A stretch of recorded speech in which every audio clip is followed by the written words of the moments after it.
Hello, how you doing? I got this beautiful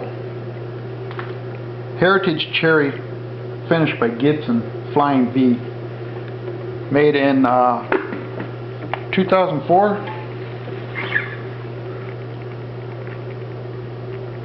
2001.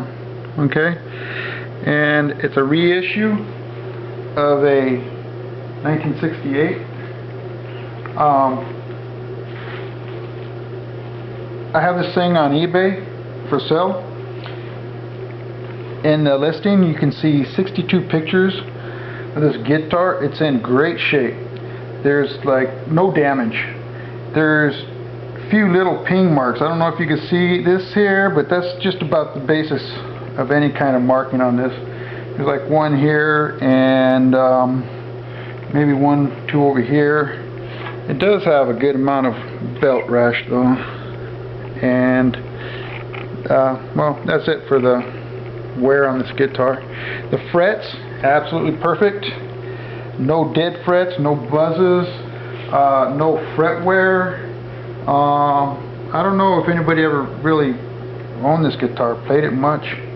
Still has the plastic here on the pick guard. And let me just run through a quick demonstration of the quality of the neck.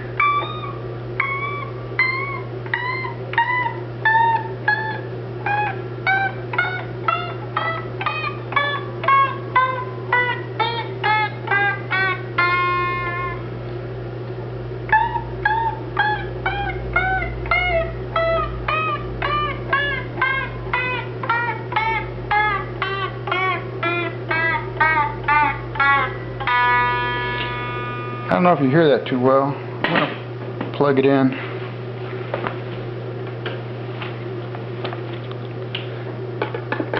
I'm running it through a roll-in. It's a nice little amp, but I have a little bit of troubles with it.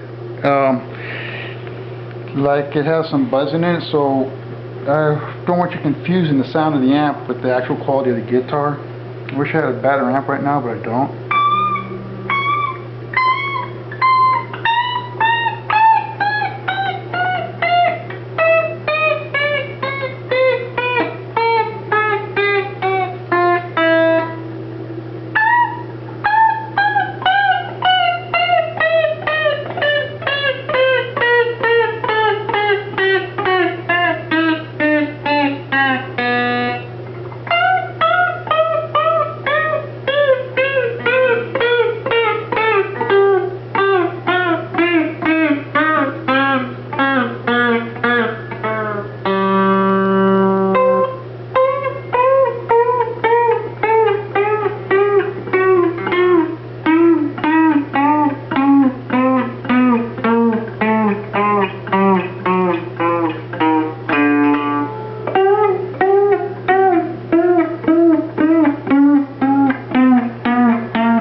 That little demonstration, I was hoping to prove to you that there is no dead spots, no fret buzz.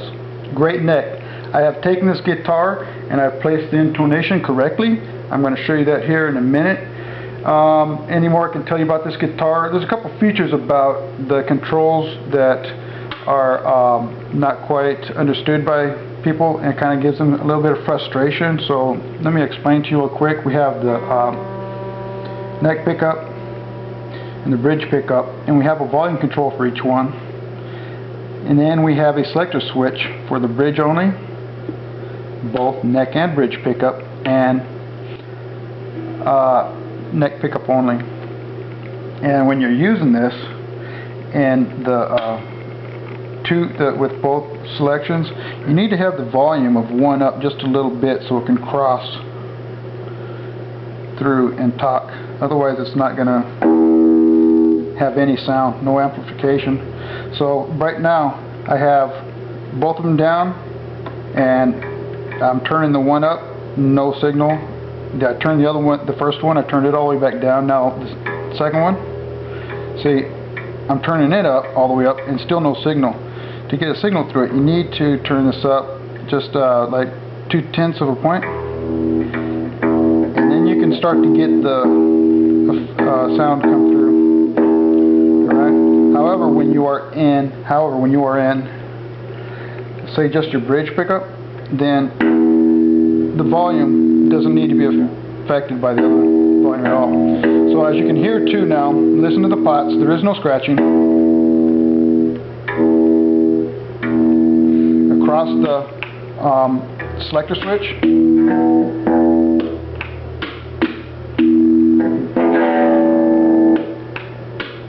Okay, very clean. And then the tone.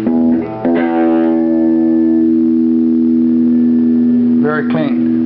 Okay, and that rasping is me hitting the string way too hard just to try to keep the sustain up so I can make a demonstration. Okay, very nice guitar that's going to go on sale now, and I'm contemplating opening it up for 99 cents. It's got a beautiful finish on it. It just polishes up so nicely with just a little bit of effort like this. And okay, I'm going to move in now to show you the intonation. Let me turn the speaker off. I hate popping the speaker. I almost blew that thing up last night anyways. So I want to be careful with that. Okay, I need the other end of this. Back up. Okay, I like to give the demonstration and intonation because it's another aspect of the guitar that only the really experienced musicians understand. So what we're going to do is we're going to start off here on the low E, and just to show that it is in tone. Oh, I must have hit it out of tone when I dropped it down here, which is fine. This won't take much time just to set it back up.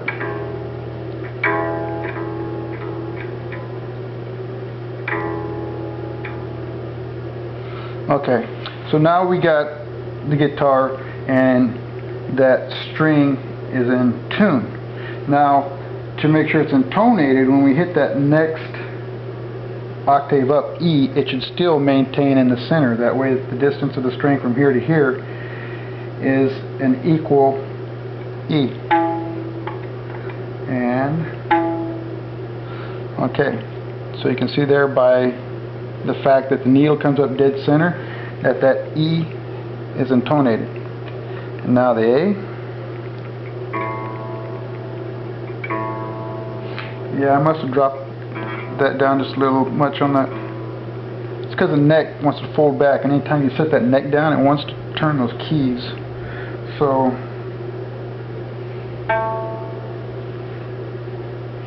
and that's within a good range of tolerance there. I could work on that more, but you're never really going to hear that. Also, just by the way you push on the string, you can actually cause that to increase, see? So if you're not fretting right across the fret and you're putting extra exertion on the string, you're never going to see that intonate. Alright? So, there it is at its best, and that's good enough for me. You're never going to hear that. Okay, here we're going to move on to the D string. Again, I set it down, sorry. Okay, that may be, okay, that's fine. Now, for the intonation of the D string, and you can see again that that's very close. Okay, and now we're going to move on to the G string.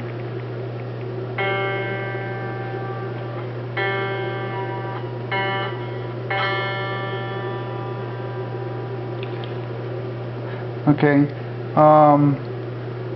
that you see now is me talking and it's picking up on the string. So let me be quiet for a minute here and move on to the demonstration with the G string. Intonation, very close. Let me try that again because I was kind of pressured extra on that string. I like acoustic guitars and I like fat strings, and this ain't helping me. So I'm going to move on now to the B string.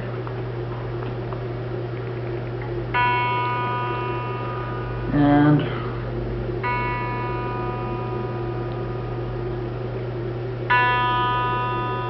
okay, now it's in tune, and the intonation just about perfect, and the high E. Okay, now I got it in tune, and the intonation just a little low. Well, actually no, that's perfect. Okay, so here we got it dead center, and intonation.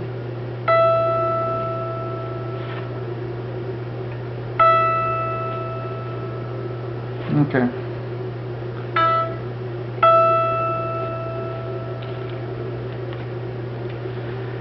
Okay, then we're going to move on to show you the resistance inside of the pickups. And what I did was I just took the end of a cord, and then I just patched it into my meter. That way I can look at this thing without taking it apart. Okay, so we're going to show you just the bridge pickup, and again, see, it's disconnected from the neck pickup. The neck volume has no effect on it. Tone should never have an effect on the resistance. So what I'm going to do is turn it off for you, and then we're going to roll it up to max. 1487 is what that bridge pickup sits at, and we're going to do the neck pickup now, and it sits at 8.55 ohms. Okay, and then depending upon how you play these two across each other, put them in between, and you can come up with a wide range of parallel combinations of these two pickups across each other. So I'm going to turn the first one up just a little bit so I can get the bridge pickup to become active, and I could take that all the way up to just about 20K before it drops out. And I could do like the same with the neck pickup. Turn the bridge up a little, and then it's not going to want to go near that high, but I'll get up to somewhere around 14K before it drops out. Okay, we're up to 15. No, not quite. Now we're at 15. Oh, my bad. We're going way up there. 17, and then it started to reverse itself after 17. About 17.42 is the top. Okay, so when you get this thing, play around with it. You get a lot of interesting sounds out of it. It's a very nice guitar. Thanks for watching.